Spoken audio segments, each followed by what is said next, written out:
أعوذ بالله من الشيطان الرجيم. بسم الله الرحمن الرحيم.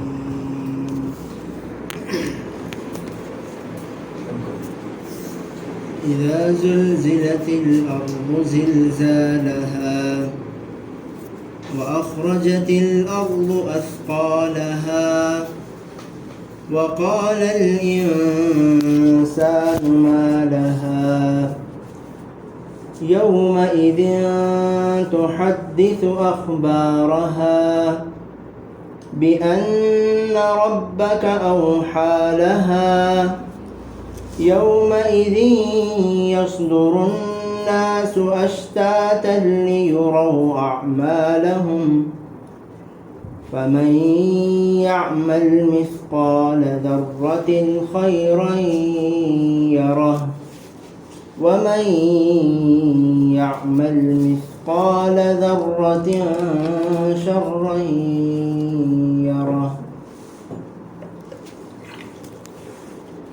شروع اللہ کے نام سے جو بے حد مہربان اور نہایت رحم کرنے والے ہیں. جب ہلا دی جائے گی زمین اس کی سخت جنبش سے اور نکال پھینکے گی زمین اپنے اندر موجود بوجھ کو،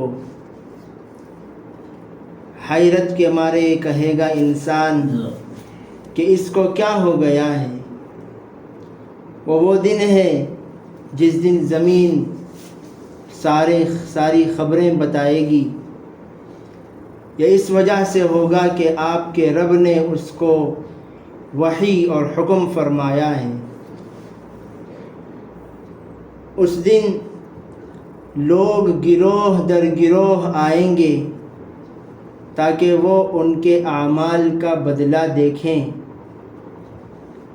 چنانچہ جس نے کیا ہوگا کوئی ذرہ برابر اچھا کام تو اس کو دیکھے گا، اور جس نے بھی کیا ہے کوئی ذرہ برابر برا کام وہ بھی دیکھے گا. یہ سورۃ الزلزال ہے جس کو نبی پاک صلی اللہ علیہ وسلم نے فرمایا کہ سورۃ الزلزال آدھے قرآن کے برابر ہے. یعنی اگر کوئی سورہ زلزال 2 مرتبہ پڑھیں تو ان کو پورا قرآن پاک پڑھنے کا ثواب ملتا ہے. اور سورہ اخلاص تعدیل ثلث القرآن، قرآن پاک کے تہائی کے مانند ہے. جو شخص سورہ اخلاص 3 مرتبہ پڑھے اللہ اس کو پورے قرآن پڑھنے کا ثواب دیں گے. اور سورۃ الکافرون تعدیل ربع القرآن، سورہ کافرون قرآن پاک کے چوتھائی کا حصہ ہے. اور جو بھی قرآن پاک میں سے سورہ کافرون 4 مرتبہ پڑھے اللہ تعالیٰ اس کو پورے قرآن کو پڑھنے کا ثواب نصیب فرمائیں گے. اس صورت میں اللہ رب العزت نے قیامت کے وقت کی حالت کو بیان فرمایا اور اعمال جو بندے دنیا میں کر رہے ہیں اس کے اجر و ثواب اور ان کی گواہوں کے بارے میں بتلایا. پہلی آیت میں اللہ رب العزت فرماتے ہیں کہ جب ہلا دی جائے گی زمین اس کی سخت جنبش سے، اس وقت زمین ایسے ہلے گی کہ اس کے اوپر موجود کوئی بھی چیز جو اب ٹھہری ہوئی ہے کچھ موجود نہیں ہوگی. جیسے سورۃ الحج میں اللہ رب العزت فرماتے ہیں وَيَسْأَلُونَكَ عَنِ الْجِبَالِ فَقُلْ يَنْسِفُهَا رَبِّي نَسْفًا. سورۃ طٰہٰ میں کہ وہ لوگ آپ سے پوچھتے ہیں پہاڑوں کے بارے میں کہ پہاڑ اتنے مضبوط ہیں قیامت کے دن ان کا کیا ہوگا. تو آپ فرما دیجئے کہ اللہ انہیں نیست و نابود کر دیں گے. فَيَذَرُهَا قَاعًا صَفْصَفًا. تو یہ پورے بالکل صاف ہو جائیں گے. اور یہ ایک آیت میں ہے کہ قیامت کے دن یہ پہاڑ کی تمام پہاڑیں اور اس کے پتھر رنگے ہوئے اون کی طرح اڑیں گے. تو یہ جو ہوگا زمین کے زلزلے کی وجہ سے ہوگا. اور اس کے بعد کیا ہے؟ وَأَخْرَجَتِ الْأَرْضُ أَثْقَالَهَا، اور زمین کے اندر موجود جتنے بوجھ ہیں سب باہر آئیں گے. اس کی تفسیر مفسرین نے یہ فرمائی جو ظاہر ہے وہ یہ کہ جو مردے آدم علیہ السلام سے لے کر قیامت تک جتنے مدفون ہوں گے، چاہے وہ زمین میں دفن ہونے والے ہوں، چاہے وہ ہوں جن کو جلا دیا جائے، سب زمین ہی میں موجود ہیں.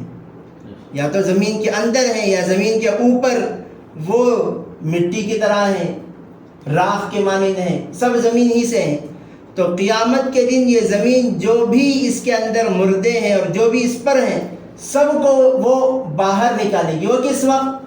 سب سے پہلے اللہ تعالی حضرت اسرافیل علیہ السلام کو حکم دیں گے. حضرت اسرافیل علیہ السلام سور پھونکیں گے. جب سور پھونکا جائے گا تو دنیا میں موجود جتنے انسان ہیں سب مر جائیں گے. اور اس کے بعد وہ نفخہ اولا ہے جس وقت پوری زمین جو ہمیں نظر آ رہی ہے سب نیست و نابود ہو کر پورا برابر ہو جائے گا اور کئی ہزار سال تک ایسے ہی رہے گا. اس وقت اللہ تعالی اعلان فرمائیں گے لمن الملک اليوم، بادشاہت آج کس کی ہے؟ کہاں ہیں وہ لوگ جو بادشاہ ہونے کے دعوے کیا کرتے تھے؟ کہاں ہیں وہ لوگ جو اپنے کو آقا اور بڑا سردار سمجھا کرتے تھے؟ کہاں ہیں وہ لوگ جو اوروں پر رعب اور دبدبہ جمایا کرتے تھے؟ جب کوئی جواب نہیں آتا تو اللہ رب العزت فرماتے ہیں خود للہ الواحد القہار، آج بادشاہت اسی کی ہے جس کی بادشاہت ازل سے تھی، ہمیشہ سے جس کی بادشاہت تھی اسی کی بادشاہت موجود ہے. کل من علیہا فان، اس زمین پر جو بھی ہے سب نیست و نابود ہونے والے ہیں. وَيَبْقَى رَبُّكَ وَجْهُ رَبِّكَ ذِي الْجَلَالِ وَالْإِكْرَامِ، باقی رہے گا تو صرف آپ کے رب کی ذات باقی رہے گی جو عظمت اور عزت والا ہے. اللہ رب العزت فرمائیں گے آج بادشاہت واحد اس ایک تنے تنہا رب کی ہے جو قہر اور بڑی زبردست طاقت والا ہے. اس کے بعد دوسری مرتبہ سور پھونکا جائے گا. جب دوسری مرتبہ سور پھونکیں گے تو اس وقت زمین کے اندر جو تمام لوگ پہلے مدفون ہوئے ہیں سب اوپر آئیں گے. اس کے ساتھ جانور بھی آئیں گے، جتنے جانور موجود تھے تمام کے تمام آئیں گے، اور جتنے انسان موجود تھے وہ بھی آئیں گے، جنات وہ بھی اٹھیں گے. سب کے سب اٹھ کر ایک پاگل کی طرح نظر آئیں گے، مجنون کی حالت ان کی ہوگی. جیسے کہ سورہ حج میں اللہ رب العزت نے فرمایا ہے یوم تری الناس تذہل یوم تری الناس یا ایھا الناس اتقوا ربکم ان زلزلۃ الساعۃ شیء عظیم، اے لوگو اللہ سے ڈرو، زلزلہ یہ قیامت کے وقت جو زمین کی جنبش ہوگی وہ بہت خطرناک اور بہت بڑی چیز ہے. یوم ترونہا تذہل کل مرضعۃ عما ارضعت، وہ وقت ہے جس وقت ہر دودھ پلانے والی عورت اپنی دودھ پلاتے بچے کو بھول جائے گی. وتضع کل ذات حمل حملها، اور ہر حامل عورت اپنے حمل کو گرا دے گی. وتری الناس سکارا، اور تم دیکھو گے کہ لوگ یہ شرابی ہیں، شراب سے مدہوش ہیں. وما هم بسکارا، یہ لوگ شراب سے مدہوش نہیں ہیں بلکہ اللہ کے عذاب کا ڈر ان پر اتنا حاوی اور غالب ہے کہ وہ کیسا چلنا وہ بھی نہیں معلوم ہے، اس کا بھی انہیں انداز نہیں ہے. سب ایک ہی طرف جا رہے ہوں گے.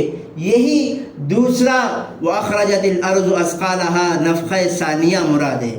اور ایک دوسری تفسیر میں فرماتے ہیں نبی پاک صلی اللہ علیہ وسلم نے قیامت کے نشانیوں میں سے یہ ایک نشانی ارشاد فرمائی قیامت کے قریب زمین سونا اگلے گی.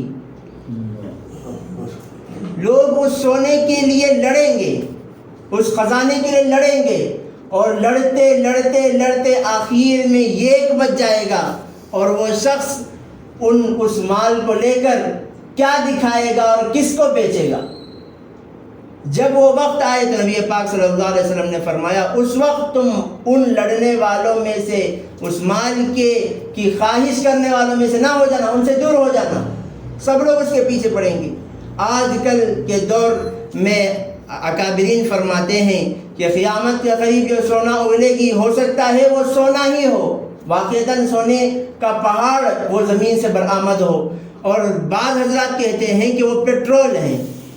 پہلے زمانے میں پیٹرول نہیں تھا، آج پیٹرول ہے، جس کی وجہ سے لوگ اس زمین کو جہاں سے پیٹرول نکلتا ہے اس کو قبضہ کرنے کے پیچھے پڑے ہیں۔ یہود جہاں جہاں بھی پیٹرول نکلتا ہے ان تمام زمینوں کو قبضہ کرنے کے پیچھے پڑے ہیں۔ ہو سکتا ہے وہ خزانے سے مراد وہ ہو، اور ہو سکتا ہے وَأَخْرَجَتِ الْأَرْضُ أَثْقَالَهَا سے مراد وہ دوسری تفسیر بھی ہو، لیکن چونکہ آگے اللہ رب العزت نے حشر کے میدان میں ہونے والے حالات کو بیان فرمایا ہے، اکثر مفسرین نے اسی بات کو راجح کہا ہے۔ وَأَخْرَجَتِ الْأَرْضُ أَثْقَالَهَا سے مراد نفخہ ثانیہ ہے، جب حضرت اسرافیل علیہ السلام دوسری مرتبہ سور پھونکیں گے، تمام لوگ زمین سے، تمام مردے بھی اٹھ جائیں گے، تمام جانور اٹھ جائیں گے، اور میدان حشر میں وہ تمام جا کر جمع ہوں گے۔ اور جب جمع ہوں گے تو کیا ہوگا؟ سب سے پہلے سوال و جواب ہونے سے پہلے بعض اللہ کے نیک بندے ہوں گے جنہیں اللہ تعالیٰ فرمائیں گے کہ بھئی انہیں آپ عرش کا سایہ عطا کرو، انہیں عرش کے سائے میں بٹھاؤ۔ جس نبی پاک صلی اللہ علیہ وسلم نے فرمایا 7 قسم کے لوگ وہ ہیں جنہیں عرش کا سایہ اللہ نصیب فرمائیں گے۔ اس کے بعد جانوروں کا سوال و جواب ہوگا۔ جانوروں کا سوال و جواب کیا ہوگا؟ دنیا میں ہوتے ہوئے سینگ والا جانور اگر بغیر سینگ والے جانور کو مارا ہوگا تو قیامت کے دن بغیر سینگ والے کو سینگ دے کر اس کا بدلہ پورا کیا جائے گا۔ جو بھی جانور کسی پر ظلم کیا ہو تو مظلوم کو اس کے ظالم سے بدلہ دلوایا جائے گا۔ جب تمام بدلے مکمل ہو جائیں تو اللہ تعالیٰ فرمائیں گے کونو ترابا، مٹی ہو جاؤ، تو سب مٹی ہو جائیں گے۔ جب یہ جانوروں کو مٹی ہوتے ہوئے کافر دیکھیں گے تو وہ بھی قیامت کے دن خواہش کریں گے، جیسے سورہ نبا میں جس کو اللہ رب العزت نے فرمایا ہے یقول الکافر یا لیتنی کنت ترابا، کافر اس وقت کہے گا کاش میں بھی ان جانوروں کی طرح مٹی ہو گیا ہوتا تو کتنا اچھا ہوتا۔ اس کے بعد پیشی ہوگی انسان کی، تمام لوگوں کی، اور جب پیشی ہوگی تو اللہ رب العزت انہیں ایک ایک ان کے گناہ بتائیں گے کہ بھئی تم نے یہ گناہ کیا ہے، یہ گناہ کیا ہے اور یہ گناہ کیا ہے۔ اور جب وہ یہ دیکھے گا کہ گناہ ہمارے تمام سامنے ہیں تو وہ انکار کرے گا کہ اللہ یہ تمام میں نے گناہ نہیں کیے ہیں، یہ کسی کا دوسرے کا نام اعمال آ گیا ہے، یہ میرا نام اعمال نہیں ہے۔ تو اللہ رب العزت زمین کو حکم دیں گے، زمین کے وہ حصے جہاں اس نے گناہ کیے ہیں تمام وہ زمین آ کر اللہ کے سامنے گواہی دے گی کہ یا اللہ اس نے مجھ پر، میری پیٹھ پر اس نے فلاں گناہ کیا ہے، فلاں وقت میں اس نے یہ گناہ کیا ہے، فلاں وقت میں یہ جھوٹ بولا، فلاں وقت میں دھوکہ دیا، فلاں وقت میں کسی پر ظلم کیا۔ ہر ایک کو وہ وقت کے ساتھ زمین بتائے گی۔ جب یہ زمین کو ایسا بولتے ہوئے دیکھے گا تو یہ پریشان ہو جائے گا، اور قال الانسان ما لہا، انسان کہے بھئی اس کو کیا ہو گیا، اب تک تو یہ خاموش رہی، اب تک تو کچھ بول نہیں رہی تھی، کیوں؟ یومئذ تحدث اخبارا، ایسا وہ کیوں کہے گا؟ جس دن زمین اس کی تمام خبروں کو بیان کرے گی، اس کا پورا پول کھول دے گی، ہر چیز اس کی بیان کرے گی کہ بھئی اسے یہ کیا تھا۔ اور دوسری تفسیر مفسرین فرماتے ہیں قیامت کے دن اللہ رب العزت زمین میں موجود خزانوں کو باہر نکالیں گے۔ اب میدان حشر کی طرف بڑھتے ہوئے لوگ دیکھ رہے ہیں کہ جیسے کچرا پڑا ہوا ہوتا ہے ویسے ایک جگہ سونا پڑا ہوا ہے، ایک جگہ چاندی پڑی ہوئی ہے، ایک جگہ زیورات پڑے ہوئے ہیں، ایک جگہ تمام ہیرے پڑے ہوئے ہیں۔ یہ میدان حشر میں وہ جاتے ہوئے ان چیزوں کو دیکھے گا۔ جو ظالم مال کے لیے کسی پر ظلم کیا ہوگا وہ کہے گا یہ چیز جو بیکار ایسے کوڑا اور کرکٹ کی طرح، کچرے کی طرح پڑی ہوئی ہے، اس بیکار سی چیز کے لیے میں نے ظلم کیا تھا۔ اور کوئی کہے گا جو مال کی وجہ سے اپنے بھائی بہنوں سے قطع رحمی کر لیا، ماں باپ سے قطع تعلق کر لیا تھا، وہ کہے گا میں اس بیکار چیز کی وجہ سے میں اپنے ماں باپ سے دور ہو گیا۔ اور جس کے ہاتھ اس مال کی چوری کی وجہ سے کاٹے ہوئے ہوں گے، وہ کہے گا کہ اس بیکار سی چیز کے لیے مجھے دنیا میں ہاتھ کاٹنے پڑے۔ تو یہ جب یہ چیز وہ دیکھے گا تو اسے اس دنیا کی جس دنیا میں یہ مال کی خاطر صبح سے شام تک پیچھے پڑا تھا، اس کے بیکار ہونے کا افسوس ہوگا کہ ہائے افسوس، یہ مال اتنا موجود ہے۔ جیسے اللہ رب العزت فرماتے ہیں ان الذین کفروا لو ان لهم ما فی الارض جميعا ومثله معه، جو لوگ کافر ہیں اگر ان کے پاس مال ہو اتنا مال جتنی زمین ہے، زمین بھر کر ان کے پاس مال ہو، لفتدوا به من عذاب یوم القیامہ، اور وہ اللہ تعالیٰ کو وہ دے کہ اللہ یہ آپ لے لیں اور مجھے قیامت کے عذاب سے بچا لیں، ما تقبل منہم، اللہ فرماتے ہیں ان سے ہرگز وہ قبول نہیں کیا جائے گا۔ تو یہ انسان یہ دیکھ کر بھی پریشان ہوگا کہ اس زمین کو کیا ہو چکا ہے۔ اللہ فرما رہے ہیں زمین اپنے سے اور خود سے یہ باتیں نہیں بتلائے گی، اور زمین خود سے اپنے اندر موجود ان خزانوں کو باہر نہیں نکالے گی۔ بِأَنَّ رَبَّكَ أَوْحَىٰ لَهَا، یہ سب اس وجہ سے ہو رہا ہے کیونکہ اللہ نے اس کو حکم دیا ہے۔ اللہ نے اس کو حکم دیا تو وہ کہے گی۔ اسی طریقے سے جب بندہ اللہ کے سامنے انکار کرے گا کہ میں نے کسی پر ظلم نہیں کیا، میں نے جھوٹ نہیں بولا، میں نے یہ فلاں کام نہیں کیا، فلاں کام نہیں کیا، تو جن اعضاء سے وہ گناہ کرتا تھا قیامت کے دن وہ تمام اعضاء اس کے خلاف گواہی دیں گے۔ یوم تشہد علیہم السنتہم وایدیہم وارجلہم بما کانوا یعملون، جس دن تشہد علیہم ان کے خلاف گواہی دے گی ان کی زمین، السنتہم وایدیہم ان کا ہاتھ، وارجلہم ان کا پیر گواہی دے گا کہ یہ کیا کیا کرتے تھے، ان کی زبان گواہی دے گی۔ تو وہ قالوا لجلودہم لم شہدتم علینا، تو یہ پریشان ہو کر ہاتھ پیر سے مخاطب ہو کر کہے گا کہ برباد ہو جاؤ تم لوگ، تمہیں بچانے کے لیے، تمہاری آسائش اور آرام کے لیے میں نماز نہیں پڑھتا تھا، تمہاری آسائش آرام کے لیے میں حرام کی تمیز دے کے بغیر پیسے لاتا تھا، لیکن تم اب قیامت کے دن میرے ہی خلاف گواہی دے رہے ہو۔ تو ہاتھ پیر اور اس کے اعضاء کہیں گے انطقنا اللہ الذی انطق کل شیء، ہمیں بولنے کی طاقت اسی نے دی جس نے تمہیں بولنے کی طاقت دی تھی اور ہر چیز کو بولنے کی طاقت دی تھی۔ تو یہ قیامت کے دن تمام چیزیں اوپر آئیں گی، تمام چیزیں باہر آئیں گی اس دن، جس دن یوم یصدر الناس اشتاتا لیروا اعمالهم، جب یہ کام ہو جائے گا، یعنی سوال جواب کا کام مکمل ہو گیا، اور جن گواہوں کے ذریعے سے ہاتھ پیر کے ذریعے گواہی دے کر اس کا برا ہونا ثابت کر دیا گیا، جہنمی ہونا ثابت کر دیا گیا، اس وقت اس کے بعد یصدر الناس اشتاتا، لوگوں کو الگ الگ کیا جائے گا، لوگ گروہ در گروہ بن جائیں گے۔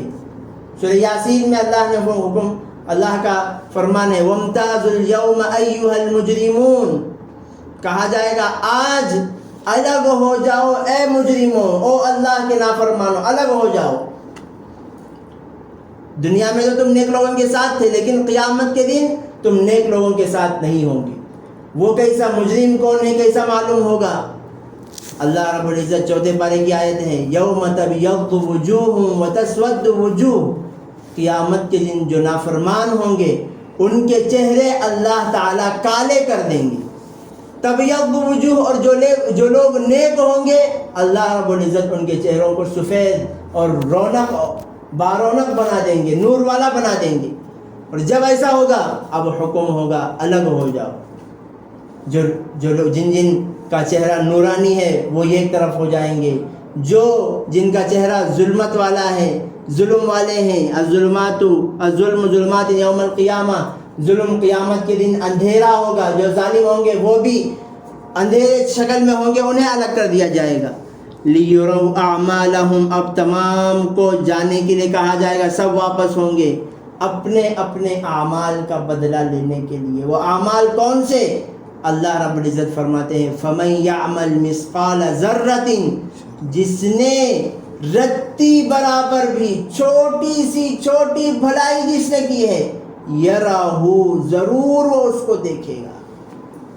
جیسے حضرت لقمان علیہ السلام نے اپنے فرزند کو نصیحت کرتے ہوئے فرمایا یا بنیا، اے میرے بیٹے، انہا ان تک مثقال حبۃ من خردل، اگر رائی کے دانے کے برابر کوئی چیز، فتکن فی صخرۃ، تمہارا عمل چٹانوں میں گم ہو جائے، او فی السماوات، یا آسمان میں اڑ جائے، او فی الارض، زمین میں دفن ہو جائے، یأتی بہ اللہ، قیامت کے دن اللہ اس عمل کو بھی ضرور لائیں گے.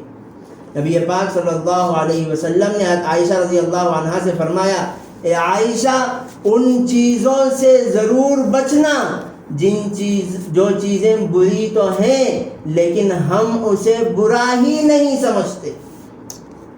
کسی کو تکلیف دے رہے ہیں، تکلیف دینا برا ہی نہیں سمجھا، بھائی یہ کوئی بڑی تکلیف نہیں، یہ تو اسے ہونا ہی چاہیے، اس تکلیف کا تو یہ حقدار ہی ہے. تو وہ چھوٹی چھوٹی بری چیزیں جو ہیں اس سے بھی بچیں، کیونکہ قیامت کے دن اللہ تعالیٰ ان چھوٹی چیزوں کی وجہ سے بھی ناراض ہو جاتے ہیں. چھوٹے چھوٹے اعمال، نبی پاک صلی اللہ علیہ وسلم نے 2 عورتوں کا قصہ بیان فرمایا کہ ایک عورت راستہ چل رہی تھی، بہت وہ کافرہ تھی، گنہگار عورت تھی، کوئی اس کے نام اعمال میں نیک عمل نہیں تھا. راستہ چلتے چلتے اس کو پیاس لگی، سخت پیاس، سخت دھوپ کی وجہ، دھوپ کا موسم تھا، پیاس لگنے کی وجہ سے وہ ایک جگہ دیکھی کہ کنواں ہے، اور وہ کنواں اندر اتر کر پانی لیے جیسا کنواں. تو اندر اتر کر پانی پیا اور پیاس بجھائی، چہرہ ہاتھ پیر دھو کر وہ جیسے ہی چڑھ کر اوپر آئی تو دیکھتی ہے کہ یہ کتا پڑا ہوا ہے اور سخت پیاس کی وجہ سے کیچڑ کو وہ چاٹ رہا ہے. تو اس کو احساس ہوا، یہ بعض روایات میں وہ آتا ہے کہ وہ مرد تھا، بعض روایتوں میں آتا ہے کہ وہ عورت تھی. اس کو احساس ہوا کہ مجھے جیسی تکلیف ہوئی ہے پیاس کی وجہ سے، ہو سکتا ہے اس کو بھی وہی تکلیف ہوئی ہے.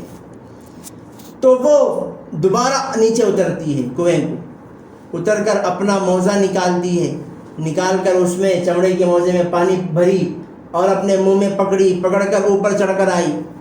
چڑھ کر آنے کے بعد کتے کو پانی پلایا. اللہ کے نبی صلی اللہ علیہ وسلم فرماتے ہیں کہ اللہ تعالیٰ کو اس کا یہ عمل اتنا پسند آیا کہ اللہ اس کو جنت نصیب فرمائے. اب محدثین فرماتے ہیں کہ یہ کافرہ اگر ہے تو یہ عمل اس کو جنت کیسا دے سکتی ہے، جبکہ کافر تو جنت میں نہیں جا سکتے. تو اس کا جواب یہ دیا جاتا ہے کہ اللہ تعالیٰ کو کوئی نیک عمل پسند آ جائے تو اس کے بعد اللہ اسے نیک توفیق دیتے ہیں. ہو سکتا ہے کہ اس کے اس نیک عمل کی وجہ سے اللہ نے اس کو ایمان کی توفیق دی ہو اور پچھلے تمام گناہوں سے اسے توبہ کیا ہو اور وہ جنتی اعمال کرنے کے بعد خاتمہ بالخیر اس کا ہوا ہو. تو کبھی کبھار چھوٹا سا عمل، وہ ایک بڑے اللہ والے کا انتقال ہوا، ان کو خواب میں دیکھا گیا، پوچھا گیا کہ حضرت آپ کے ساتھ کیا معاملہ ہوا؟ تو حضرت نے کہا کہ میں تو اپنی زندگی میں قرآن بہت سارے لکھے، قرآن کی تفسیر بھی میں نے کی ہے، احادیث بھی لکھے، احادیث کی تفسیر بھی میں نے کی ہے، میرے بہت سارے شاگرد بھی ہیں. میری جب پیشی ہوئی تو میں تو یہ سمجھ رہا تھا کہ اللہ تعالیٰ میرے ان تمام اعمال کو اور دینی خدمات کو دیکھیں گے اور مجھے شاباشی دیں گے. لیکن جب میری پیشی ہوئی تو اللہ تعالیٰ نے فرمایا تمہارے پورے اعمال تو ہیں ٹھیک ہے، لیکن تمہارا یہ ایک عمل مجھے پسند آیا جس کی وجہ سے میں تمہیں جنت دے رہا ہوں. پوچھا کہ اللہ وہ کیا عمل ہے؟ فرمایا کہ تم کتابیں لکھتے تھے، لکھتے ایک مرتبہ تم سیاہی، چونکہ پہلے زمانے میں ریفل نہیں رہتی تھی، سیاہی میں ڈبو کر لکھا جاتا تھا، سیاہی میں تم ڈبو کر لکھتے تھے. ایک مرتبہ تم ڈبو کر لکھنے گئے، مکھی آ کر آپ کے قلم پر بیٹھ گئی اور سیاہی پینے لگی، تم تھوڑی دیر کے رک گئے کہ اللہ کی اس مخلوق کو ہو سکتا ہے پیاس لگ گئی ہو، یہ پی لے، جب وہ پی کر اڑ گئی تو اس کے بعد تم اپنا لکھنا شروع کیے، یہ عمل کی وجہ سے میں تمہیں جنت بھیجتا ہوں۔ تو اس لیے اپنے اچھے اعمال کی وجہ سے کبھی یہ مطمئن نہیں ہونا چاہیے کہ میں جنتی ہوں۔ نبی پاک صلی اللہ علیہ وسلم نے فرمایا کہ اللہ کے فضل کے بغیر کوئی جنت میں نہیں جا سکتا۔ پوچھا یا رسول اللہ آپ تو بہت اچھے اعمال کیے ہیں اور آپ کے بارے میں اللہ رب العزت نے فرمایا ہے لیغفر لک اللہ ما تقدم من ذنبک وما تأخر، کہ اللہ تعالیٰ نے آپ کے اگلے پچھلے تمام گناہ معاف فرما دیے ہیں، تو آپ تو جنت میں اپنے اعمال کی وجہ سے جائیں گے؟ فرمایا نہیں، میں بھی جنت میں جاؤں گا تو محض اللہ کے فضل ہی سے جا پاؤں گا۔ کیوں؟ کیونکہ میرے اعمال اس لائق ہیں ہی نہیں کہ اللہ تعالیٰ کے شائن شان میں پیش کروں۔ تو اس لیے ہر چھوٹے عمل سے ڈرنا چاہیے۔ نبی پاک صلی اللہ علیہ وسلم نے فرمایا کہ منافق بڑا سا بڑا گناہ کرتا ہے تو اسے ایسا محسوس ہوتا ہے جیسے ناک پر کوئی مکھی بیٹھی اور اس کو اڑا دیا، اور جو پکا مومن ہوتا ہے وہ چھوٹا سا چھوٹا گناہ بھی کر لے تو اسے ایسا محسوس ہوتا ہے کہ ابھی یہ پہاڑ مجھ پر گرنے والا ہے، جیسے اس سے آدمی بچتا ہے ویسے وہ اپنے گناہ سے بچے گا۔ تو فَمَن يَعْمَلْ مِثْقَالَ ذَرَّةٍ خَيْرًا يَرَهُ سے وہی اچھے اعمال مراد ہیں جو اعمال ایمان کے بعد کیے گئے ہیں۔ ایمان کے بغیر اگر اچھے اعمال کیے ہیں تو اس کا کوئی اعتبار نہیں۔ حضرت اشرف علی تھانوی رحمۃ اللہ علیہ نے ایمان اور اعمال صالحہ کی مثال بیان فرمائی ہے۔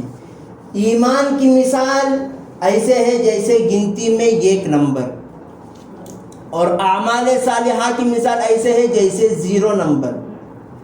0 نمبر بغیر 1 نمبر کے کچھ فائدہ نہیں ہے۔ اعمال صالحہ اگر کوئی ایمان والا تو نہیں ہے لیکن اعمال صالحہ خوب کر رہا ہے، کافر ہے، خوب لوگوں کو کھلا پلا رہا ہے، لیکن وہ ایسے ہی ہے جیسے نمبر ڈالے بغیر صرف 0 0 0 لکھتے جا رہے ہیں، تو کوئی اس کا فائدہ نہیں ہے۔ وہی اس کے ساتھ ایمان آ جائے، پہلے ایمان بعد میں اعمال صالحہ، پہلے 1 نمبر بعد میں 0 لگائیں گے تب وہ 10 100 1000 10,000 ہوگا۔ اگر پہلے 0 0 لکھ دیں اور اس کے بعد 1 نمبر لگائے تو اس کا کوئی اعتبار نہیں ہوگا۔ تو ایسے ہی پہلے ایمان میں داخل ہوں، اس کے بعد کیے ہوئے اچھے اعمال کا ثواب اور اجر ملے گا۔ اللہ رب العزت نے فرمایا ان الذین کفروا وماتوا وهم کفار، اور جو لوگ مر گئے ہیں اس حال میں کہ وہ کافر تھے، اللہ تعالیٰ انہیں کبھی بھی معاف نہیں فرمائیں گے اور نہ ہی ان سے عذاب میں کوئی تخفیف ہوگی، چاہے وہ کتنے اچھے کیوں نہ ہو۔ کیوں؟ کیونکہ ایمان ہی نہیں ہے، صرف 0 لگا دیے تو کیا اس کا فائدہ ہے؟ تو اعمال صالحہ کا فائدہ اسی وقت ہوتا ہے جب ایمان آئے۔ تو فَمَن يَعْمَلْ مِثْقَالَ ذَرَّةٍ خَيْرًا سے مراد ایمان کی حالت میں جو لوگ اچھے اعمال کیے ہیں ان کو وہ اچھے اعمال کا بدلہ ضرور دیا جائے گا، اور جو لوگ برے اعمال کیے ہیں اور وہ برے اعمال توبہ کیے بغیر رہ گئے ہیں وہ قیامت کے دن پیش ہوں گے، اور جو برے اعمال کے بعد توبہ کر چکے ہیں، استغفار کر چکے ہیں، اس کے بارے میں تو نبی پاک صلی اللہ علیہ وسلم نے فرمایا التائب من الذنب کمن لا ذنب لہ، گناہ سے توبہ کرنے والا شخص ایسے ہے جیسے اس نے کبھی گناہ ہی نہیں کیا۔ جب اس نے گناہ ہی نہیں کیا اور ہمیں معلوم کسی کے بارے میں ہو جائے کہ یہ گناہ سے توبہ کر چکا ہے، اس کے بعد اس کو اس توبہ پر عار دلانا، شرمندہ کرنا ہے، بھائی تو کیا بہت پہلے تو چور تھا، سنا رہے تو پہلے کون سا تو اچھا تھا، اب کیا کہ نمازی بن گیا، بول رہا پہلے تو چور تھا تو اب کیا بول رہا مجھے؟ تو جس سے وہ توبہ کر چکا ہے اس پر اگر عار دلانا حرام ہے۔ یہاں تک کہ نبی پاک صلی اللہ علیہ وسلم نے فرمایا کسی کے توبہ کرنے کے بعد کوئی شخص اس کو عار دلائے اللہ تعالیٰ اس کو موت سے پہلے اس عار دلائے ہوئے عمل میں مبتلا کر کے اس کو موت دیں گے. یا کسی کو چور ہونے کا عار دلائے جبکہ وہ چوری سے توبہ کر چکا ہے تو مرنے سے پہلے یہ چور بن کر مرے گا. تو اسے کسی کو عار نہ دلائیں. اور نمبر 2، اگر کوئی معافی مانگے، کسی سے غلطی ہو گئی، معافی مانگے تو اس کو معاف کر دینا چاہیے. اگر کوئی میں تو معاف نہیں کرتا تجھے، قیامت کے دن لے لے. تو نبی پاک صلی اللہ علیہ وسلم نے فرمایا جو شخص معافی مانگے اور معاف نہ کرے تو معاف نہ کرنے والے کے بارے میں کہتا ہوں کہ اللہ بھی اس کو معاف نہ کرے. کیوں؟ کیونکہ یہ تو معافی مانگ رہا ہے اور یہ معاف نہیں کر رہا ہے. تو یہ استغفار کرنے والا ایسا ہے جیسے کمل لا ذنب لہ، گویا کہ اس کا گناہ ہی نہیں ہے. جب گناہ ہی نہیں ہے تو پھر اللہ تعالیٰ نے فرمایا الا من تاب وآمن وعمل عملا صالحا فاولئک یبدل اللہ سیئاتہم حسنات. جو لوگ گناہ کریں، گناہ کرنے کے بعد توبہ کریں، توبہ کرنے کے بعد اللہ تعالیٰ ان کے ان گناہوں کو نیکیوں سے بدل دیتے. اور یہ چیز معمولی بات نہیں ہے. حضرت ڈاکٹر عبدالحی صاحب رحمۃ اللہ علیہ فرماتے ہیں کہ جو بندہ گناہ میں مبتلا ہو، انسان تو گناہ کا پتلا ہے، کوئی نہیں کہہ سکتا کہ میں گناہ سے مبرہ ہوں، کیونکہ اللہ تعالیٰ نے گناہ کی صفت ہر ایک کے اندر رکھی ہے. فَأَلْهَمَهَا فُجُورَهَا وَتَقْوَاهَا، ہم نے اس کے اندر گناہ کی تقاضے بھی رکھے ہیں، نیکیوں کے تقاضے بھی اور طاقت بھی رکھی ہے. تو گناہ ہر ایک سے صادر ہوتے ہی ہیں. صادر ہوتے کیوں ہیں؟ کیونکہ اللہ کو استغفار کرنے والے بہت پسند ہیں. حضرت ڈاکٹر عبدالحی صاحب رحمۃ اللہ علیہ فرماتے ہیں کہ گناہ اگر کسی سے ہو جائے تو شیطان کرواتا ہے گناہ، اس کو چاہیے کہ فوراً اس گناہ سے وہ توبہ اور استغفار کرے. پھر گناہ ہو جائے پھر توبہ اور استغفار کرے، پھر گناہ ہو جائے پھر توبہ اور استغفار کرے. جب وہ بار بار توبہ استغفار کرے گا، ایک وقت ضرور آئے گا اس گناہ سے اسے خود نفرت ہونے لگے گی. ایسا کیوں؟ آپ پہلے یہ بتائیے کہ آدمی گناہ کرتے ہوئے دل لگا کر کرتا ہے یا نیکی کرتے ہوئے دل لگا کر کرتا ہے؟ انٹرسٹ سے نیکی کرتا ہے یا گناہ کرتا ہے؟ نہیں، نیکی کرنے کے لیے مجاہدہ کرنا پڑتا ہے. دل چاہتا نہیں نیکی کرنے کے لیے، لیکن گناہ کرنے کے لیے نفس ساتھ دیتا ہے اور شیطان بھی ساتھ دیتا ہے. تو گناہ کرتے وقت آدمی انٹرسٹ میں رہتا ہے، انٹرسٹ لیتے ہوئے انٹرسٹ میں رہتا ہے، انٹرسٹ دیتے ہوئے بھی اس میں بھی انٹرسٹ. گناہ میں انٹرسٹ سے رہتا ہے، نیکی میں مجاہدہ رہتا ہے. اور جب یہ انٹرسٹ سے کیا ہوا گناہ زیادہ بڑا گناہ ہوگا، اس گناہ پر جب یہ توبہ کرے، سمجھو مثلاً بغیر انٹرسٹ کے کیا ہوا عمل، اچھا کام، نماز اس نے پڑھا لیکن بڑے مجاہدے سے پڑھا، اس کا وزن 5 کلو کا ہے. انٹرسٹ کے ساتھ کیے ہوئے گناہ کا عمل کیونکہ بہت زیادہ دل لگی کے رہتے ہیں، 20 کلو کا گناہ. کتنے کلو کا؟ 20 کلو کا. اب اس 20 کلو والے گناہ پر یہ توبہ کر رہا ہے، یا اللہ مجھ سے توبہ ہو چکا ہے، آپ مجھے معاف فرما دیں. تو وہ ان 20 کلو والے توبہ کے ساتھ وہ گناہ ویسے ہی 20 کلو کی نیکی بن جائے گی. اب یہ بندہ گناہ کرنے کی وجہ سے اللہ سے دور ہوا تھا، اب توبہ کرنے کی وجہ سے کیا ہو گیا؟ اللہ سے وہ چونکہ گناہ نیکی سے بدل گئی، اللہ سے قریب ہو گیا ہے. اب جیسے وہ گناہ کرے گا تھوڑا دور ہوگا، توبہ کرے گا تو اسی گناہ کو نیکی میں بدل جائے گا اور اللہ سے اور قریب. اب شیطان دیکھتا ہے کہ بھائی میں تو اس کو اللہ سے دور کرنا چاہ رہا ہوں اور یہ میری محنت کو اللہ کی رضامندی میں خرچ کر رہا ہے. شیطان کا جو گناہ ہے، گناہ کرانا، شیطان گناہ کراتا ہے تو یہ شیطان کی محنت ہے. وہ محنت کو توبہ کر کے شیطان کی محنت کو کہاں استعمال کر رہا ہے؟ نیکی میں استعمال کر رہا ہے. تو شیطان محنت کرنا ہی چھوڑ دے گا اس پر کہ بھائی اس کو گناہ کراؤ ہی نہیں. کیوں؟ اگر گناہ کرائیں گے تو یہ توبہ کرے گا، میری محنت کو یہ نیکی میں تبدیل کر دے گا، اس لیے یہ گناہ کرائے گا ہی نہیں جس کی وجہ سے دھیرے دھیرے گناہ خود چھوٹ جائے گا. تو گناہ کرنا بری بات نہیں ہے، گناہ کے بعد استغفار کرے بغیر رہنا، اس کو حدیث میں مصر کہا ہے. گناہ کرنے والے کو اللہ تعالیٰ توبہ کی توفیق دیتے ہیں، لیکن گناہ کو ضد سے کرنا، گناہ سے نہیں بھائی یہ ایسا بھی چلتا بھائی یہ زمانے میں، نہیں بھائی ویسا نہیں کرنا، یہ زمانے میں سب بھی چلتا، یہ گناہ تو کر رہا ہے، اس کے ساتھ گناہ کو گناہ ہی نہیں سمجھ رہا ہے، اس کو اللہ تعالیٰ توبہ کی توفیق نہیں دیتے. جس کی وجہ سے نبی پاک صلی اللہ علیہ وسلم نے فرمایا ما اصر من استغفر، جو شخص استغفار کیا ہے وہ گناہ پر ضد کرنے والوں میں شمار نہیں ہوگا. گناہ تو کر رہا ہے لیکن اس کے ساتھ یہ توبہ بھی کرے. مثلا کسی کو کوئی داڑھی کاٹ رہا ہے، داڑھی بالکل ہی صاف کر دے رہا ہے، تو یہ بری بات ہے، مجبور ہے کہ بھائی مجھ سے یہ ہمت نہیں ہو رہی کہ میں داڑھی رکھوں. یہ کیا کرے؟ داڑھی نہیں رکھنے پر استغفار کرے، یا اللہ میں داڑھی نہیں رکھ رہا ہوں، میں آپ مجھے معاف فرما دیجیے، آپ مجھے معاف فرمائیے. استغفار کرتے رہے گا تو ایک وقت ضرور آئے گا کہ شیطان اس کو محنت کرنا چھوڑ دے گا اور اسے داڑھی رکھنے کی ہمت آ جائے گی. ایک مثال دے رہا ہوں.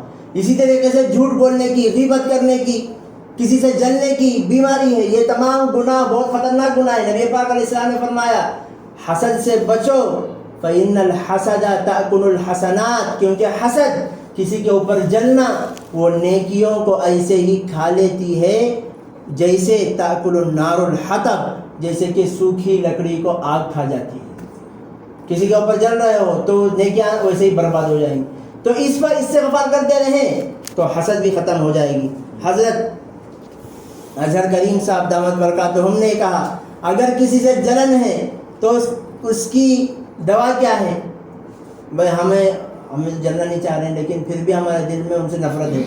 کئی کو میرے سے بڑے ہونا مالدار، تو کیا کریں؟ میرے سے زیادہ انہوں اچھے حالت میں ہی، میرے سے زیادہ انہوں اچھے بڑے گھر میں ہی، میرے سے اچھی گاڑی ان کی ہے، میرے سے اچھے کپڑے ہیں. یہ میں دل سے نکالنا چاہ رہا ہوں. کیا؟ سب سے پہلے ان کے لیے دعا کریں. ان کے لیے کیا کریں؟ دعا کہ اللہ آپ نے انہیں جو دیا ہے ان کے مال میں آپ برکت نصیب فرمائیے، ان کو ان کی بیماریوں سے آپ انہیں شفا نصیب فرمائیے. ان کے لیے کیا کیجئے؟ دعا کیجئے. نمبر 2، جب ملاقات ہو تو ان کو پہل کر کے سلام کیجئے. کیا کیجئے؟ پہل کر کے سلام کیجئے. اور اس کے بعد نہیں بھائی پھر بھی نہیں ہو رہا، آگے ہدیہ دیا کیجئے. جب ایسا ہو کہ بھائی اور کیسا ہو سکتا ہے جس کے دل میں نفرت ہو، اس کے لیے دعا تو وہ نہیں کرے گا. جیسے ہی اس کے لیے ہاتھ اٹھائے گا تو سب سے پہلے نبی پاک صلی اللہ علیہ وسلم نے فرمایا سب سے پہلے قبول ہونے والی دعا وہ ہے جو بندہ اپنے بھائی کے لیے پیٹھ پیچھے کرے. پیٹھ پیچھے دعا کر رہا ہے، یعنی سامنے دیکھ دعا دے ہی دیتے ہیں اے اللہ آپ کو اچھا رکھے. پیٹھ پیچھے جب وہ نہیں رہتے، اس وقت جب دعا کرتے ہیں تو ان کے لیے بھی قبول ہوتا ہے. نمبر 2، فرشتے، اگر ہم کسی اور کے لیے دعا کرتے ہیں تو فرشتے کہتے ہیں یا اللہ آپ پہلے اس کو دیجئے. ہم کسی کو دعا کریں یا اللہ فلاں صاحب بیمار ہیں ان کو آپ صحت نصیب فرمائیے، تو فرشتے کہتے ہیں یا اللہ آپ اسے صحت نصیب فرمائیے. یا اللہ فلاں حضرت فلاں صاحب مقروض ہیں، ہمارے فلاں بھائی مقروض ہیں، ان کے قرض کو ادا فرما دیجئے، تو فرشتے کہیں گے یا اللہ آپ اس کے قرض کو ادا فرما دیجئے. تو بتائیے فرشتوں کی دعا قبول ہوگی، ہماری دعا سب سے پہلے قبول ہوگی؟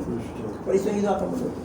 تو اس لیے ہمیں چاہیے کہ چھوٹے سے چھوٹے عمل کو بھی بیکار نہ سمجھیں. ہر چھوٹا عمل، ہر چھوٹی سنت، چھوٹی سنتوں کا اہتمام کریں. چلتے ہوئے راستے میں کوئی تکلیف دہ چیز ہے اس کو ہٹانا بھی امارت الاذان الطریق، اسے بھی نبی پاک صلی اللہ علیہ وسلم نے ایمان کے چھوٹے حصے کو بیان فرمایا ہے. چھوٹا سا حصہ یہ ہے کہ راستے میں چلتے ہوئے تکلیف دہ چیز کو ہٹائیں. گھر میں اگر بچے ہیں تو ان کے ساتھ محبت سے پیش آنا، بڑے ہیں تو ان کی خدمت کرنا. ہر چیز میں جو بندہ اپنے کو چھوٹا بنائے گا اللہ رب العزت اس کو ضرور عزت نصیب فرمائیں گے.